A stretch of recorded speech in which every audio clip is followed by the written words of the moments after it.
Hello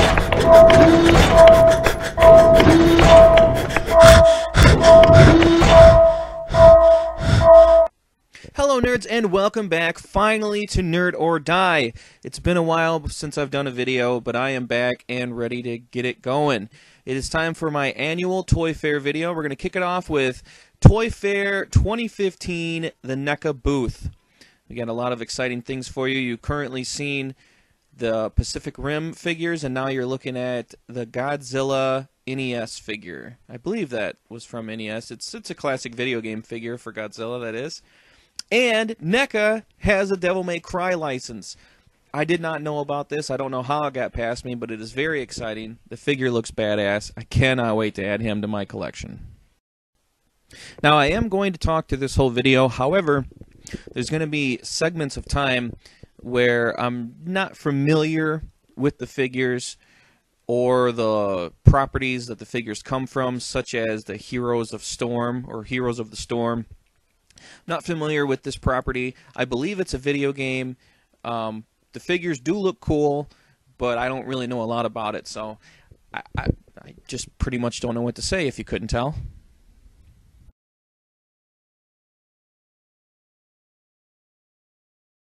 Now, at first glance, this figure looks to me like War from Darksiders, but I'm not sure. If you guys know anything about Heroes of Storm, please let me know if that is a character from Heroes of the Storm or if it is War from Darksiders, because either way, that's very exciting, but I don't know why all of a sudden NECA would purchase a Darksiders license, so I'm probably mistaken, but that looked like a striking resemblance to War to me.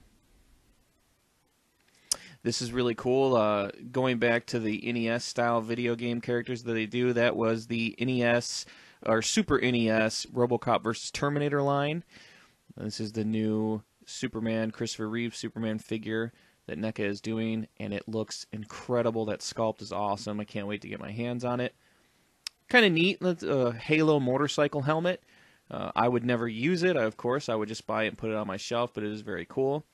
The Tim Burton Batman Penguin looks incredible, again with the sculpt, and it looks like he comes with like real clothing items. That looks like a real fur coat to me, at least from the distance that I'm sitting away from my TV.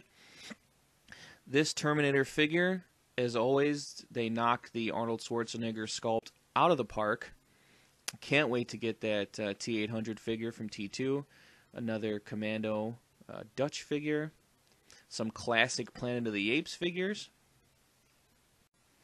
Okay, now this is kind of where my issues start and stop. I love everything NECA does, but I have a big issue with repaints, and that's what these seem like to me. It looked kind of like a classic comic book repaint.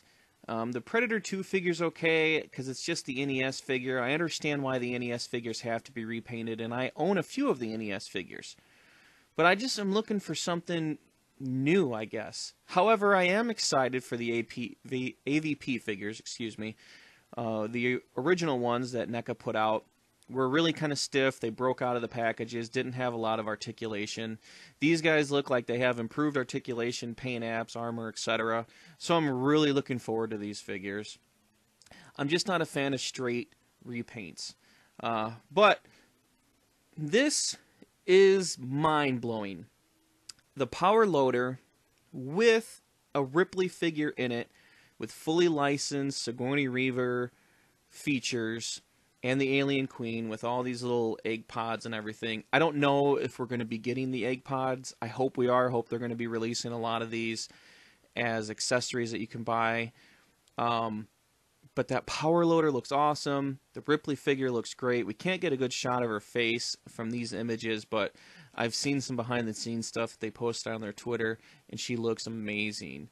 You can see there that the android figure, Bishop, cut in half on the ground. That's awesome. I hope that we get to buy him as a figure as well. I'm assuming we will get to, or at least maybe he'll come with her as an accessory. Again, some more NES repaints. That's the Dog Alien from the Alien 3 Nintendo game. And then more figures from the first Alien movie, Ripley, and I can't remember the man's name. And these are, again, more repaints from the Kenner line. They're the exact same body types that we got before, but they're just repainted. And a classic Ripley from Alien 1. Alright, nerds, that is going to do it for me today. But don't forget, this is just part 1 of Toy Fair 2015 coverage. We'll be going over Mezco, McFarlane Toys, and a lot of the DC superhero stuff coming up. So check back later today or tomorrow for those videos. As always, I'd like to thank you for joining me here at Nerd or Die today. Remember, guys, if you like me, my videos, or what I have to say, please share and comment below. Don't forget to hit that like button. And if you want to help Nerd or Die grow, guys, please click subscribe. Thank you again as always. Stay nerdy. Later.